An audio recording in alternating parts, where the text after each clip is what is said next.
So the question is, should you do keto if you have hypoglycemia? Take a look at this. Low blood sugar comes from high blood sugar and the spike of insulin pushing it down. So in reality, hypoglycemia is high insulin because it's actively pushing you down into a lowered state. And the next question is, well, don't we need sugar to balance it, to bring it back up? Well, the problem is the actual cause of hypoglycemia is high insulin. By adding more sugar to balance it, we raise more insulin to lower it. So why would you want to do that?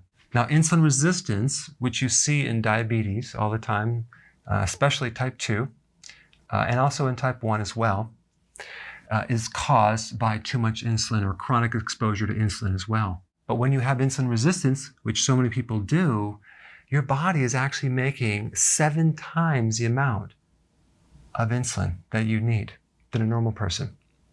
So it's not just about you eating candy, but your body is actually making it by itself without eating any carbohydrates. You're just making tons of insulin, creating more insulin resistance, and that high level of insulin is just going to drive it down and cause the hypoglycemia in certain people. Some people never get hypoglycemia. They get hyperglycemia or high blood sugar. So the real question is, how do we keep your insulin normal to then normalize hypoglycemia? Well, we just want to focus on keeping insulin normal. We want to keep our sugars low. We don't want to eat frequent meals. We want to consume magnesium, potassium, and B1. These are the 2 minerals and the vitamin that you need to really support insulin resistance and help this condition. But I think what we should do is we really need to go to the experts for this, because Merck's manual is the authority on medical pathology. Let's go to the chapter on hypoglycemia and see what it says. Page 1056.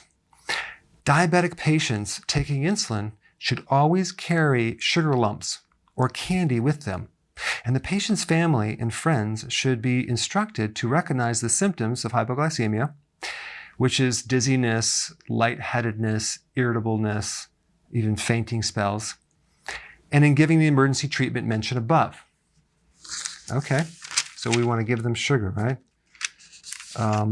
So I'm trying to find out what you need to do to correct this problem. So I'm going to go right to the chapter where it talks about the diet for diabetes. Let's see what they say about that. What is the diet for diabetes? Diet composition. There's no need to disproportionately restrict the intake of carbohydrates in the diet of most diabetics. Wow. Flexibility in diet design helps many patients to adhere to an effective program. So in other words, we can keep it flexible. We can pretty much tell them what they can eat, what they want, because that way they'll stick to the junk food diet. Makes no sense whatsoever. If you do that, you're going to raise insulin. You're never going to correct this problem. If you eat the sugar, same deal. Very simply, what you need to do is healthy keto and intermittent fasting on a nice gradual level. Start with 3 meals a day and then no snacks. Add protein, electrolytes, B vitamins, and then go to 2 meals a day.